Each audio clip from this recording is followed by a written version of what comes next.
Sziasztok! Szép napot mindenkinek, és üdvözöllek benneteket a csatornámon.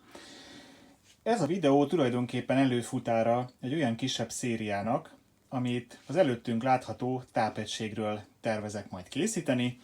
Megmutatom nektek egy kicsit közelebbről, egész biztos vagyok benne, hogy sokaknak ismerős lesz.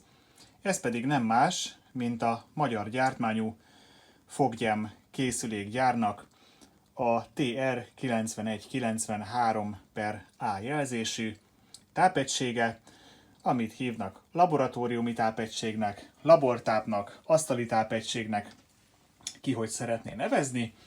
Én a videóimban és úgy általában az említése során a labortáp félig meddig rövidített, de találó kifejezést szoktam használni.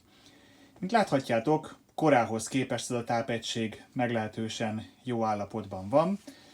Készülék a 80-as évek második felében, 80-as évek legvégén került kereskedelmi forgalomba, hogyha jól tudom. És ez a készülék az elmúlt nagyon sok 10 évet egészen szép állapotban vészelte át. Fókusz, így. Mutatom is nektek, tehát a feliratok nincsenek lekopva, a gombok nincsenek leégetve, letörve, megrágva és a többi, ami ezekkel történni szokott. A feliratok olvashatóak, az előlap nem karcos, nem poros, nem festékes, és ugyanez érvényes a készüléknek az aljára is, az oldalára is, és szívesen megmutatnám a többi részét, de azt majd a videó későbbi sorozataiban. Szóval ez a tápegység fog most majd terítékre kerülni. Mi is a gond a tápegységgel?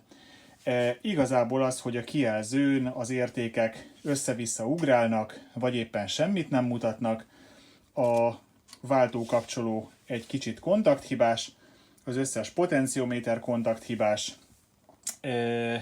egy némelyik LED így be van nyomva a foglalatba, úgyhogy ilyen kisebb hibajavítások, aztán meglátjuk, hogy mi fog kikerekedni belőle, hogy mi is van benne a dobozban.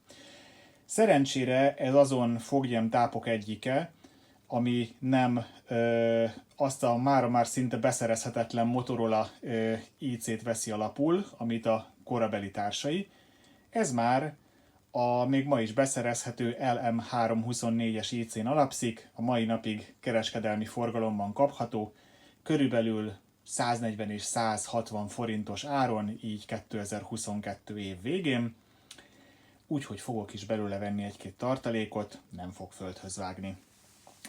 No, ennyit akkor bemutatkozásban a TR9193-as labortápról. Köszönöm szépen, hogy megnéztétek a videót.